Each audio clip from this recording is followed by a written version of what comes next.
Hola, buenas noches. Bienvenidos a Filosofía, Psicoanálisis y Vida Cotidiana. Hoy estamos intentando algo un poco diferente, que es que estamos transmitiendo, según yo, en un live por TikTok también, que no sé quién pueda estarnos viendo, pero no importa. La idea es experimentar un poco con estas cuestiones. Y el título que propuse en el TikTok es Brujería, Posesión y Milagros. Bueno, en el podcast, que todavía no lo subo, apenas lo estaré grabando, pero un poco la idea es trabajar, a ver si sale. Después pensé que no sabía si hacer un solo programa de este tema o tal vez era necesario dos. Y hay muchos textos que podríamos pensar y yo lo que creí, lo que pensé por la tarde era trabajar dos textos o comentar dos textos. Uno es Los Anormales de Michel Foucault, estos cursos de la Collège de France. Es el curso de 1974-75 titulado Los Anormales, como ya dije. Y otro, un comentario de un texto casi, bueno, no casi, pre-psicoanalítico de Freud, que se llama Tratamiento Psíquico, Tratamiento del Alma. En algunas traducciones está como tratamiento por el espíritu, psicoterapia, tratamiento por el espíritu, y es un texto muy, muy bonito.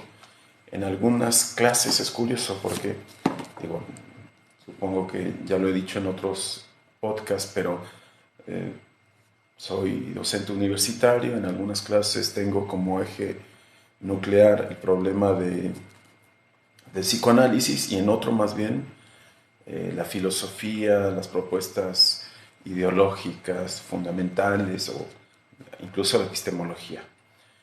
Y en algunas materias me acomodé un trabajo sobre Foucault, que es bioética, biopolítica y el problema del cruce de la ideología y las epistemologías o la ciencia. Y es curioso que tengan algo que ver, es decir, que en algún punto hay algo que tiene que ver con la posesión, la brujería y la magia en Freud, un desarrollo muy interesante que espero llegar a eso hoy, y también en Michel Foucault. Pensé en Joan Kopche, que también tiene un textito que se llama Con el diablo en el cuerpo, según yo, pero tengo el libro ahí prestado, creo. Y bueno, La rama dorada desde la antropología de George Fraser, que a lo mejor podríamos pensarlo, no sé si lo dije ya en un TikTok, esta lógica de la magia y su efectividad, etcétera, que también puede encontrarse algo de eso en Levi-Strauss, ¿no? Y entonces, que suena un poco llamativo, yo creo que puede ser muy llamativo hablar de brujería, de posesiones, eh, este, que últimamente, no sé si está mal decir que hay posiciones ideológicas que se vuelven a poner de moda con otras modalidades, con otra lógica, pero aparecen en la cultura. En fin, ¿qué plantea Foucault? O a la mitad del seminario Los Anormales de Foucault, ¿qué plantea? Esta vez creo que sí necesité hacerme una nota, aunque ya perdí la de Freud, pero la de Foucault lo puse aquí ahorita a ver si nos sirve de guía. Espero no estarme moviendo demasiado para el podcast y el audio. ¿Qué dice Foucault? Estoy pensando solo la clase del 26 de febrero del 75. Evidentemente es la mitad del seminario y ya va muy avanzado, llega hasta la psiquiatría clásica. No recuerdo si aquí ya hay un comentario sobre el psicoanálisis, pero en la historia de la locura claro que lo hay. Pero está un poco haciendo una genealogía, como lo entiendo a veces su método, y nos dice algo que me llama mucho la atención, es que la noción de examen tiene que ver con la religión, es decir, que al principio, antes de que la palabra llegue al campo de la medicina, un examen, como cuando uno se va a sacar sangre, Híjole, espero que se esté grabando con potencia el audio porque no me queda tan claro, que le subo un poco. El examen, cuando uno va y realiza un examen de sangre, por ejemplo, lo que se pone en juego, la historia de esa noción tendría que ver con la religión. Cuando uno hace un examen en una escuela, en realidad los primeros exámenes tendrían que ver con también con la religión. Es decir, que la palabra examen tiene que ver en el origen de la palabra con el examen de la conciencia. Es decir, que uno iba con el sacerdote, en la época inicial de la cristianización, uno iba con el sacerdote, hacía un examen de conciencia y ahí aparece esa noción, por lo que Foucault investiga, piensa, etcétera, ¿no? Entonces, ese es el primer, digamos, entra a su clase planteando eso. ¿Por qué tendríamos que tener un examen de conciencia en cierto punto en relación a la carne, al cuerpo de la carne, a, evidentemente, la sexualidad, que es un nudo que va a estar uniendo el problema de la brujería y la posesión o las posesiones, ¿no? Y después, tengamos eso en cuenta. Digo, voy a ser muy esquemático porque también es muy complicado intentar dar cuenta de cosas tan complejas y les repito que es solo una reunión. Y tendríamos que tener en cuenta que la palabra examen, examen de conciencia, tiene como requisito cierta exhaustividad, es decir, que el sujeto que se plantea pensar que se va a examinar tiene que tener como requisito decirlo todo en relación a su cuerpo y a su carne, en relación, repito, a la sexualidad. Como núcleo, la pregunta está la sexualidad y luego eso brinca a la medicina, brinca a la psiquiatría y luego también brinca a la educación, porque cuando uno va a la escuela también hace exámenes que en el origen eran los exámenes de conciencia. Estoy siendo muy redundante ahorita, pero retengan eso en mente y luego vamos a pensar qué es la brujería y la posesión. Y luego dice Foucault que cuando se introduce el problema de la cristianización, es decir, que desde una posición religiosa, ideológica, política, se intenta cristianizar a la gente, lo que hace, lo que produce son fenómenos como la posesión y como la brujería. Es decir, que uno no sería posesa o bruja en la medida en que no hubiera cristianización. Por lo tanto, es necesario que haya un movimiento de cristianización para que aparezcan los fenómenos de la brujería y luego de la posesión. La brujería, dice Foucault, se produjo en los siglos XV y XVI, si mal no recuerdo, XV, XVI y XVII, y la posesión en el 16, 17, 18. Es decir, lo que hay es dos curvitas. Primero hay una, digamos, epidemia de brujas que crece y luego cuando va decayendo la brujería aparece la posesión en algún momento, claro que habitan temporalmente lo mismo, el mismo tiempo, pero cuando la brujería va bajando, la posesión va subiendo. Y luego Foucault subraya lo siguiente, claro que se está haciendo preguntas Foucault que van más allá del fenómeno, no sé si el título que le puse a esta charla va a satisfacer a todos los que puedan escucharla, pero lo que plantea Foucault es que la bruja, tiene ciertas características. Primero, a ver si recuerdo porque les repito que quiero ir rápido, primero es marginal. Marginal quiere decir que no necesariamente es citadina, marginal en relación a la ciudad, a la polis, no, es una palabra griega polis, pero es a la ciudad, digamos, de el Renacimiento, a las grandes concentraciones de población. Digo grandes, hoy claro que quedarían cortas para nosotros, pero en alguna medida tiene que ver con una concentración de la población. Y hay otro seminario que Cuando Foucault se pregunta cómo aparece la noción de población, que es muy interesante, que él, si recuerdo el título, luego se los diré. No, aquí hay algunos, pero no creo que esté. El coraje de la violencia, no, luego se los debo. Pero es muy curioso que Foucault dice que en algún momento aparece la noción de población y que eso implica una nueva relación entre los sujetos y nuevos problemas, por lo tanto. Por lo tanto, avancemos. Perdón por lo atropellado, pero esto de intentar decir algo de manera más o menos consistente siempre está presente. La bruja es marginal. ¿Dónde vive? Vive sobre todo en las costas y en los pueblos. En esa medida es marginal. Habita donde hay poca población y por lo tanto una relación estrecha con la naturaleza, el mar, con los bosques, los gnomos, las brujas, el bosque. Recuerden algunas imágenes cinematográficas y está claro que sí. Las sirenas, la bruja del bosque de no sé qué, etc. Y luego dice cosas muy interesantes, por ejemplo, esta, a ver si le suena. La bruja es una mala cristiana. Es una mala cristiana. Adelanté un poco, pero bueno. A ver si. Es muy complicado porque Foucault no crean que va de manera tan ordenada, sino que hace brincos. Dice, la brujería en todo caso es lo que dicen los historiadores que se ocupan actualmente de este problema.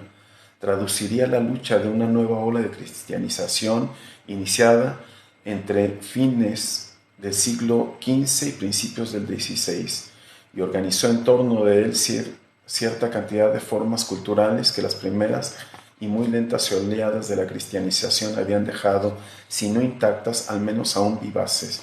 Es decir, que empieza una cristianización en las ciudades, pero la cristianización no fue lo mismo en las zonas marginales. Por lo tanto, allí pues faltaba cristianizar y ahí aparece la brujería, la bruja o la brujería, ¿no? Dice, donde la cristianización todavía no había hincado el diente, donde las formas de culto habían persistido desde hacía siglos y acaso milenios, la cristianización en los siglos XV y XVI se topa con un obstáculo. Trata de cercarlo, le propone una forma a la vez de manifestación y resistencia. Los mecanismos de la Inquisición van entonces a codificar, retomar, juzgar, reprimir, quemar, destruir a la brujería. Esta, en efecto, está inserta dentro de este proceso de cristianización, pero es un fenómeno que se sitúa en las fronteras exteriores de la misma cristianización, del núcleo de la cristianización. Fenómeno periférico, por consiguiente más campesino que urbano, fíjense bien. La brujería es un fenómeno campesino y aparece antes que la posesión, donde aparece en las regiones montañescas, en las regiones marítimas, precisamente allí donde los grandes focos tradicionales de la cristianización, es decir, las ciudades, aún no habían penetrado desde la Edad Media. En cuanto a la posesión, y ahí está la diferencia, en cuanto a la posesión se inscribe más bien en una cristianización que vuelve a ponerse en marcha a partir de los siglos XV, sería el efecto más bien interno, donde aparecen las posesas, no aparecen en las regiones marítimas o montañescas, sino que aparecen en los conventos, en las ciudades, incluso aún un poco más, aparecen en las creyentes. Esa es una diferencia, ¿no?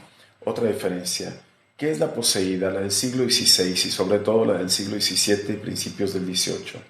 No es en absoluto la denunciada por alguna otra persona, es decir, que la posesa, ella se delata, ella dice yo estoy poseída y va a buscar ayuda. En cambio, la bruja es denunciada por un otro, es decir, es el vecino, es el dirigente religioso de esta pequeña región la que acusa a la posesa, no es cierto, a la bruja. La posesa se confiesa espontáneamente mientras a la bruja se la acusa. Otra diferencia importante. Por otra parte, no es una mujer de campo, eso ya lo dijimos.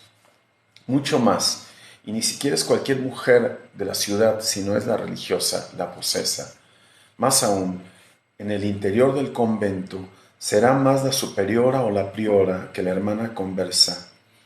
Es en el corazón mismo de la institución cristiana, en el corazón mismo de los mecanismos de la dirección espiritual y la nueva penitencia que les mencionaba, donde aparece este personaje ya no marginal, sino al contrario, absolutamente central en la nueva tecnología del capitalismo. La brujería aparece en los límites exteriores del cristianismo. La posesión aparece en el núcleo interno, donde el cristianismo se esfuerza por instalar obligaciones discursivas en el cuerpo mismo de los individuos. Yo espero no haber sido muy esto que se ha cansado de escuchar citas, ¿no? Pero bueno, a ver, una última. El cuerpo de la bruja estaba sencillamente al servicio del diablo.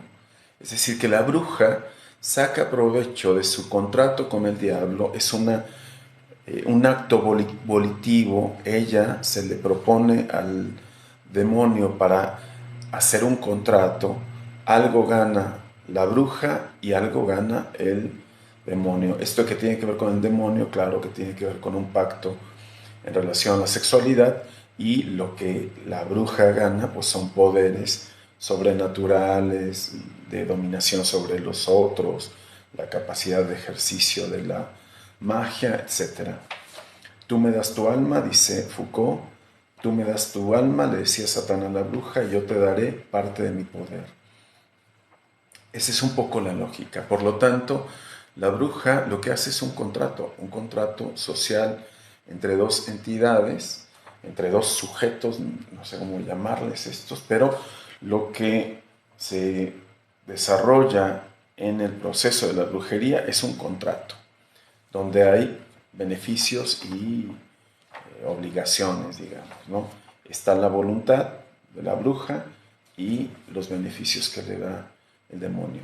En la posesión, por el contrario, no hay ningún pacto que selle el acto, sino una invasión insidiosa e invencible, que es la penetración del diablo en el cuerpo de la religiosa. Ahí lo que hay es otro fenómeno, que es, aun, claro que es un acto violento, la inserción del demonio en la dimensión de la carne de la creyente, ¿no?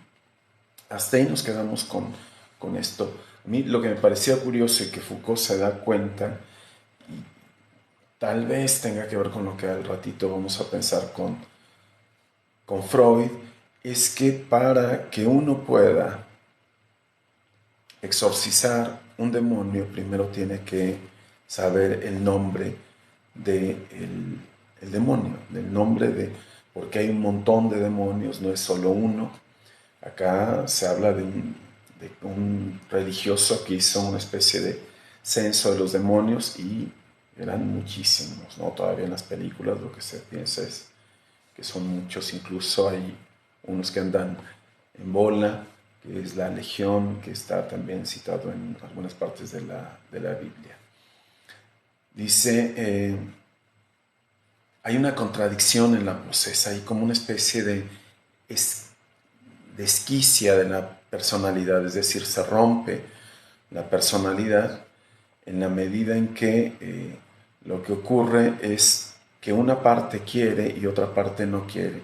Esta es una declaración muy fuerte de una posesa, creo que es del caso de Lodun en París, en Francia, no sé si en París, pero creo que en Francia, donde ella dice, bueno, lo que se le pasa al religioso, al exorcista, al párroco, es que si el demonio penetró en uno, eso se debe también a que uno le permitió, había una cierta seducción, que creo que también el problema del demonio en la Biblia está mediado por esto, ¿no? Pero entonces estábamos con eso. Para ser un exorcista hay que preguntarle, lo primero que hay que hacer es saber con quién está hablando uno, y eso implica que uno le pide sus referencias al demonio, ¿no? Dice, o bien cuando el exorcista quiere hacer que el demonio confiese su nombre, es decir, identificarlo, el demonio responde: olvidé mi nombre, me lo limpiaron. Es decir, que el demonio con sus artimañas va a decir: yo no quiero confesar mi nombre y eso lo voy a poner en otro lado, no te lo voy a decir. Es en todo caso este juego de sustituciones, de desapariciones, de combates, lo que va a caracterizar la escena, la plástica misma de la posesión, muy diferente por consiguiente a todos los juegos de ilusión propios de la brujería. Y como podrán ver, en el corazón de todo esto está el juego del consentimiento. El consentimiento del sujeto poseído es mucho más complejo que el mismo juego de la brujería. Hasta ahí, digo, voy muy rápido, pero creo que hasta ahí. Evidentemente de allí Foucault va a saltar a la convulsión y luego a la inserción de la psiquiatría, pero yo quisiera quedarme hasta aquí en este momento. Es un pequeño comentario, es el inicio de la reunión del 26 de febrero del 75, ¿sí? Para pensar algo que es previo en relación a la escritura, porque es un texto que Freud escribe 10 años antes de la interpretación de los sueños, que es Tratamiento psíquico, tratamiento del alma. Es uno de los textos que a mí me parecen muy bonitos y muy ilustrativos, porque allí Freud, según yo, es un estudiante que no tiene...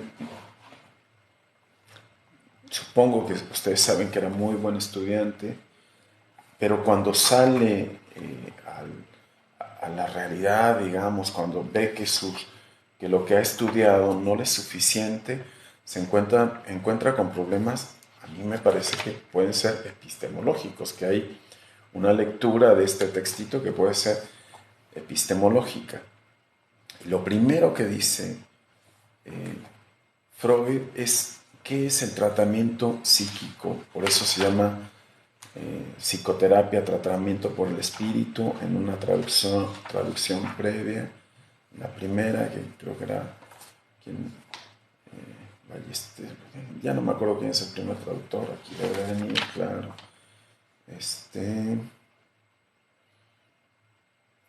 Traducción de Ludovico Rosenthal, psicoterapia, tratamiento por el espíritu. Que en algún sentido no está tan mal esa traducción, pero bueno, no sé si dé tiempo de explicar por qué, porque también entiendo que no todos los escuchas están acá por el campo psicoanalítico.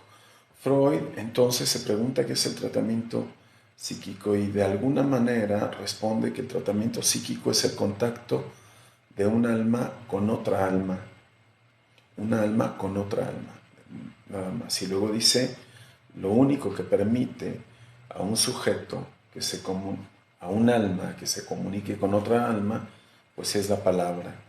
Por eso el texto se llama tratamiento psíquico, tratamiento del alma, pero ese tratamiento del alma solo lo puede pensar con la palabra, ¿no? Dice en el segundo párrafo: un recurso de esta índole para comunicarse de un alma con otra, un recurso de esta índole, sobre todo la palabra, y las palabras son, en efecto, el instrumento esencial del tratamiento anímico. Es decir, que las palabras sanan o sirven para sanar o para curar, etc. Son ensalmos desvaídos, curas, medicamentos desnutridos, por decirlo de alguna manera, ¿no? Y entonces, después de esto, Freud intenta pensar la relación con el cuerpo y el alma. No lo toma en un sentido religioso, evidentemente. Ni siquiera Foucault habló de la brujería y de la posesión en el sentido religioso. Lo mismo le pasa acá a Freud, ¿no? Dice: en verdad la medicina moderna tuvo ocasión suficiente de estudiar los vínculos, los nexos entre el cuerpo y lo anímico. Nexos cuya existencia no se puede negar, pero en ningún caso dejó de presentar a lo anímico como comandado por lo corporal. Es decir, que todavía en la medicina moderna se piensa como si fuera mucho, mucho más importante el cuerpo que los estados afectivos. En oposición a eso, Freud 1890, dice. Hoy suena, en ese momento sonaba novedoso, hoy creo que ya no tanto, pero dice, a ver, la relación entre lo corporal y lo anímico, en el animal tanto como en el hombre, es de acción recíproca. Lo anímico y lo corporal se influyen recíprocamente, pero en el pasado, el otro costado de esta relación, la acción de lo anímico sobre el cuerpo, halló poco favor a los ojos de los médicos. Parecieron temer que si concedían cierta autonomía a la vida anímica, dejarían de pisar el seguro terreno de la ciencia. Por eso les decía que es un texto también epistemológico, porque lo que está diciendo Freud allí es, a ver, ¿qué hacemos si le decimos a un médico también lo anímico? Los estados del alma pueden afectar el cuerpo, cosa que ya se ha dicho de muchos médicos hoy en día, pero en 1890 eso podía haber sido una novedad muy radical, ¿no? Parecía que se dejaba de hablar de ciencia, si eso se acepta. Y luego Freud pasa al problema de las emociones, un ejercicio que yo creo que le ayudó mucho sus estudios de neurología, porque él dice primero que la expectativa, creo que sí, a ver si voy en orden, no me acuerdo, pero la expectativa que uno sienta, dice, es más fácil que sean presa de una infección, un ejército que se siente derrotado o incluso que ha sido derrotado, a otro que se siente ganador. Es decir, que es más fácil que uno se enferme cuando está triste a cuando está alegre. Eso ya es una cierta relación de la palabra, del estado de ánimo, del contexto, de que haya una fiesta, de que haya algo que nos haga sentir bien y que impacta a nuestro cuerpo. Y también dice algo que parece más fuerte, porque se pregunta qué es un afecto. Ya creo que podrán pensar que los afectos en parte se llaman así porque afectan el cuerpo. Hay una relación estrecha entre el afecto y el cuerpo, ¿no? Dice por acá, casi todos los estados anímicos que puede tener un hombre se exteriorizan en la tensión y relajación de los músculos faciales, la actitud de los ojos, el aflujo sanguíneo a su piel, el modo de empleo del aparato fonador, en las posturas de los miembros, etc. En ciertos estados anímicos denominados afectos, la coparticipación es tan fuerte y tan llamativa. En los afectos participa lo psíquico y el cuerpo tan fuerte, dice que los investigadores del alma dieron en pensar que la naturaleza de los afectos consistía solo en las exteriorizaciones corporales suyas. Cuando uno tiene un afecto, eso impacta al cuerpo. La vergüenza, el odio, el enojo. Siempre que uno siente esas cosas, algo le pasa a nuestro cuerpo. Las palpitaciones, el flujo sanguíneo, el pulso, la sudoración, algunas tensiones que tienen que ver con el estómago. Y entonces los afectos serían aquello que impacta al cuerpo, que afecta al cuerpo, ¿no? Y luego dice algo que es un poco a donde voy a llevar el problema de la brujería. Dice, déjenme lo encuentro. Bueno, ahí es donde plantea esto de la expectativa. Dice, los afectos en sentido estricto, que es un párrafo curioso, les decía, con un vínculo fuerte con la neurología. Los afectos en sentido estricto se singularizan por una relación muy particular con los procesos corporales, pero en rigor todos los estados anímicos, aun los que solemos considerar procesos del pensamiento, son en cierta medida afectivos, y en ninguno están ausentes las exteriorizaciones corporales y la capacidad de alterar los procesos físicos. Aún la tranquila actividad del pensar en representaciones provoca, según sea el contenido de estas, permanentes excitaciones sobre los músculos planos y estriados. un apropiado esfuerzo puede hacerlas evidentes. Es decir, ¿cuál es la tesis de Freud? ¿Cuál es la diferencia entre pensar cualquier cosa y sentir vergüenza?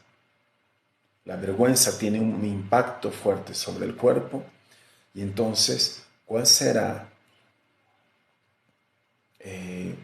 la relación de cualquier pensamiento con el cuerpo? Y lo que contesta Freud es, a ver, para el cerebro es lo mismo tener un recuerdo o un pensamiento que te produzca vergüenza, que tener un pensamiento que no te la produzca. El cerebro no se da cuenta de si nos caímos y nos dio vergüenza, si soñamos eso, o incluso si tenemos un pensamiento que no nos dé vergüenza. Para el cerebro es lo mismo.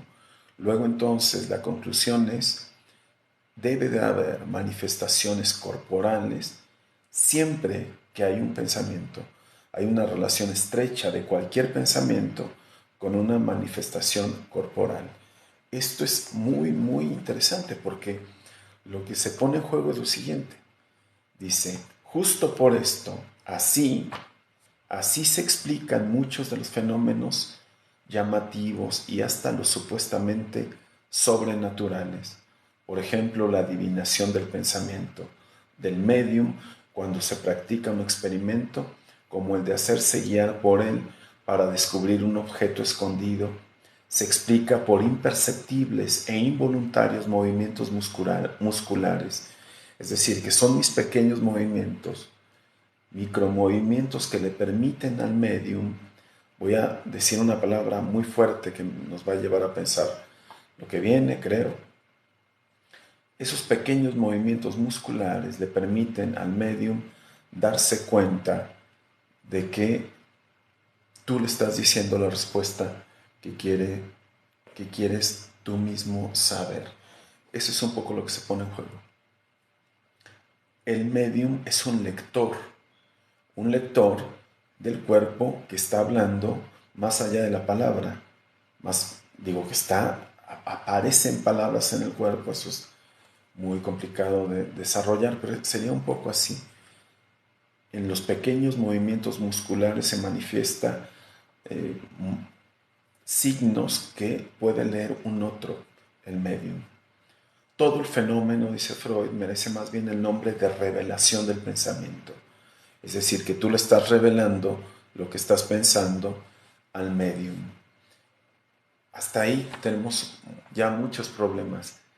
Si encimamos lo de Foucault, lo de Freud, que es el problema del contexto. Es decir, ¿qué le estaba diciendo la bruja, la posesa, al movimiento de cristianización?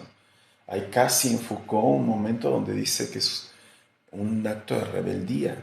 Es decir, que la bruja y la posesa son sujetos revolucionarios en la medida en que le están diciendo allí donde hay un intento ideológico de cristianización, yo me rebelo, o bien de manera extraña con la aparición del fantasma de la posesa, es decir, son nosotros los que ven a la bruja, y en la posesa soy yo la que yo mismo experimento una negación de mi deseo para que aparezca, digamos, separada de mi personalidad, una parte que quiere un contrato con el demonio, con el cuerpo, con una sexualidad negada, y otra que lo rechaza, ¿no?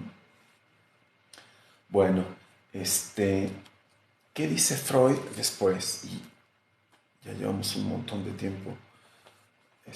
No quería hacer los podcasts tan largos. Según yo voy a prisa y tengo la dificultad que tal vez esto no sea entendible del todo, ¿no? Después dice Freud,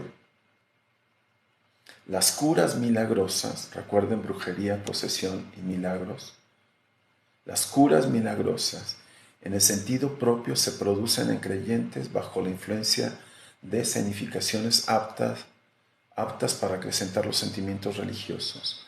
Vale decir, en lugares donde se venera una imagen milagrosa o donde una persona sagrada o divina se apareció a los mortales prometiéndoles alivio a cambio de su adoración, o donde se conservan como tesoro las reliquias de un santo. Repito, las curas milagrosas en el sentido propio se producen, corto ahí. Es decir, lo que nos está diciendo Freud es que las curas milagrosas existen. Habría que ver cómo jalamos eso a lo que plantea Foucault, ¿no? Es decir, ¿por qué hay una cura milagrosa, no?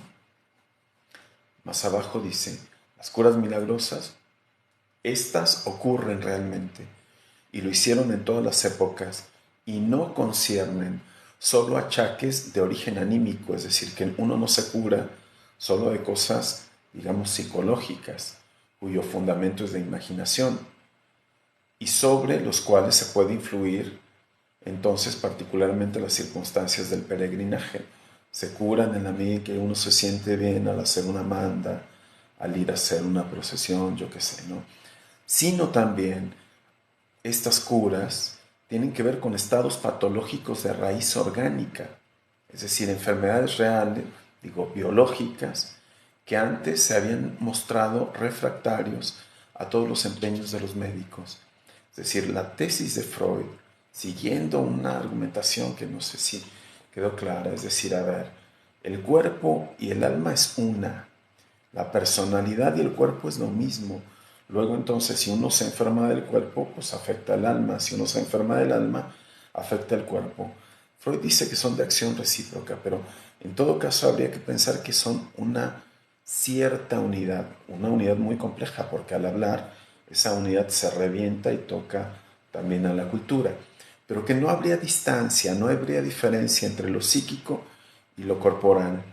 Y luego lo que plantea es lo siguiente, si no hay distancia, evidentemente un fármaco puede curar y puede afectar el psiquismo, un fármaco, claro, pero también una posición psíquica, psicológica, afectiva, puede afectar el cuerpo, como la vergüenza. Por lo tanto, un estado psíquico también puede hacer que haya curas milagrosas. Digo, curas. Podríamos quedarnos solo con curas y luego ver si son milagrosas o no. Dice acá, espero que lo diga, no hay necesidad de aducir otros poderes que los anímicos, los propiamente anímicos, para explicar estas curas milagrosas. Es decir, que el psiquismo, el aparato psíquico freudiano, que la personalidad y el vínculo con los otros desde la antropología, porque es fundamental, está en Lévi-Strauss, ¿no? Un mago, un brujo, un chamán, cantándole a una mujer que está en crisis, puede hacer que ésta sane. Incluso hay este capítulo de la eficacia simbólica de Lévi-Strauss, donde ella tiene dificultades para parir, es una parturienta, y entonces él cantando, haciéndole un canto y ciertos movimientos, hace que sea posible el parto. Y lo curioso que Lévi-Strauss se da cuenta de que la parturienta ni siquiera sabe el dialecto con que le está cantando, ni siquiera el sentido de lo que está diciendo el chamán, pero aún así esto le hace posible poder hacer el parto. Entonces, la tesis de Freud es que es la palabra lo que impacta al sujeto para que tenga modificaciones tanto corporales eh, como anímicas, psicológicas, ¿no? Bueno, a ver, intentaré hacer un pequeño resumen porque algo que no siempre viene bien en estas transmisiones es que uno si entra después no entiende ni papa. ¿Cuál es la tesis de Freud? Que uno puede leer en el cuerpo del otro, en los signos del otro, lo que hay es un ejercicio de lectura.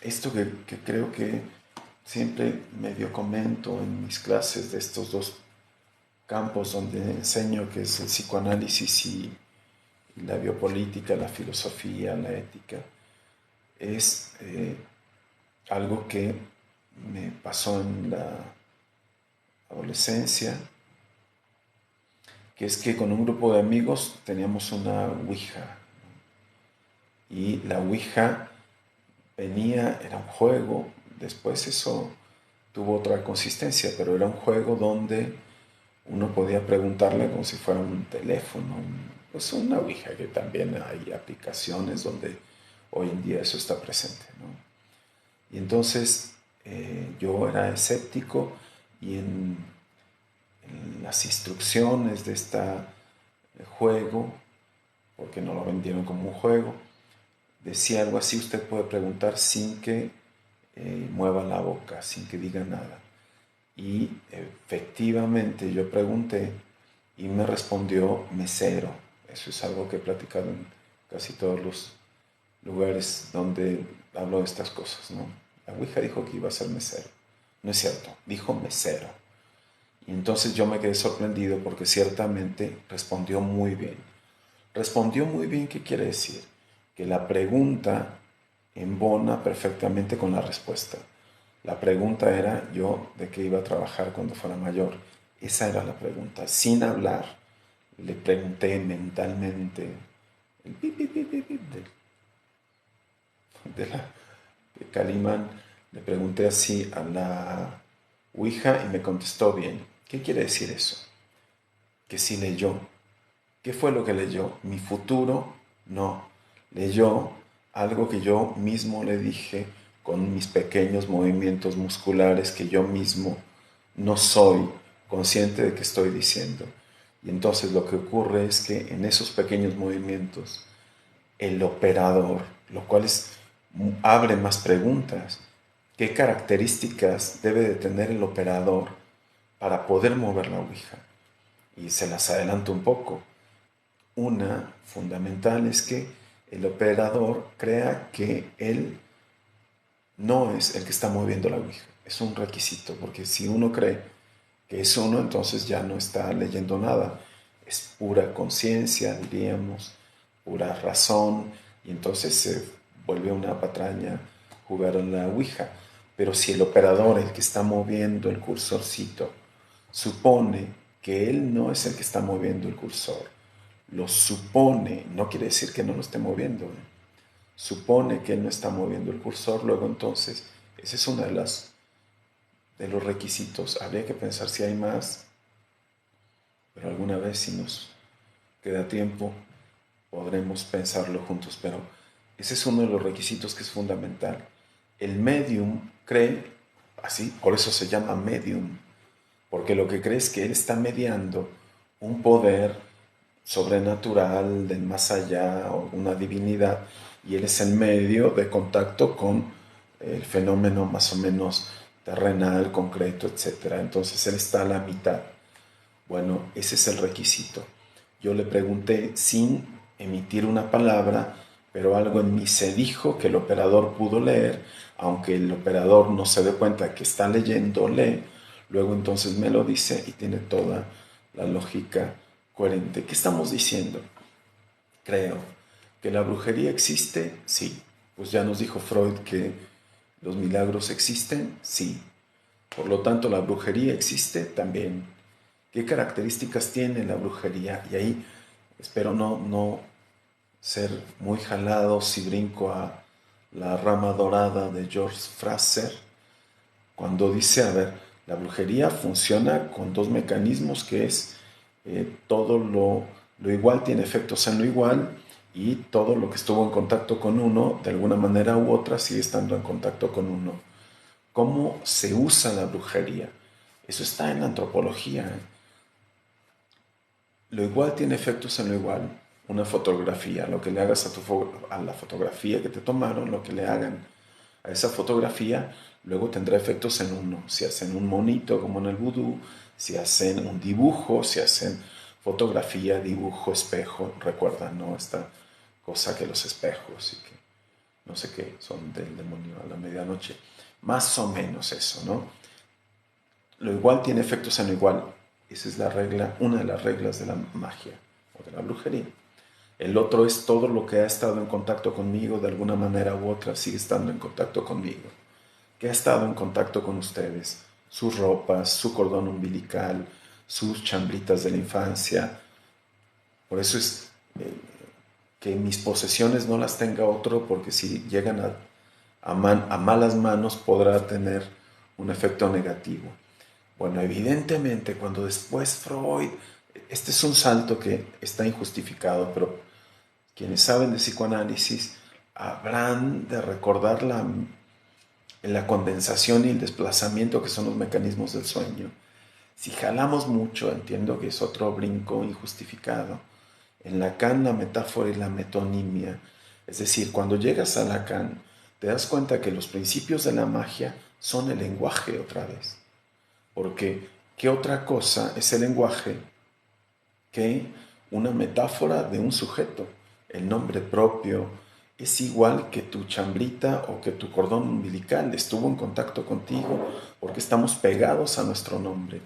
Luego entonces es a partir de las palabras que se pueden producir los milagros, la magia, la brujería, la posesión, pero funcionan igual que el lenguaje.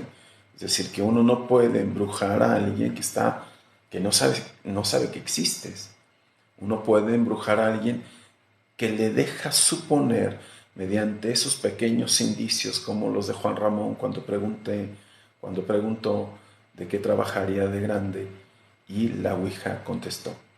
¿No? No, nunca aún no se ha cumplido el pronóstico de la Ouija, pero no importa, lo que importa no es eso. Recuerden esto, a la Ouija no hay que preguntarle cuándo uno va a morir, ni de qué, ni en qué circunstancias. Viene en los instructivos. Casi nadie lee los instructivos jamás, pero esos hay que leerlos. ¿Por qué? Porque si le preguntas eso, se lo vas a decir tú. Tú mismo le vas a dar las respuestas y después te vas a sorprender de la misma respuesta. A mí me sorprendió que dijera que mesero. Todo el mundo lo sabe, en esa época quería ser trailero. Y claro que me sorprendió que dijera mesero, ¿no? Ah, bueno, si tú le preguntas de qué vas a morir, tú le vas a decir al operador que responda. Y es posible que tu respuesta sea algo que tú ignores, pero que vas a estar esperando. Luego entonces es posible, como dice Freud, en la expectativa angustiada, que eso mismo haga que se produzca, que se haga realidad, ¿no? En fin, creo que no me salió tan bien esto, pero pues tan tan. Espero que estén bien. Buenas noches y cuídense.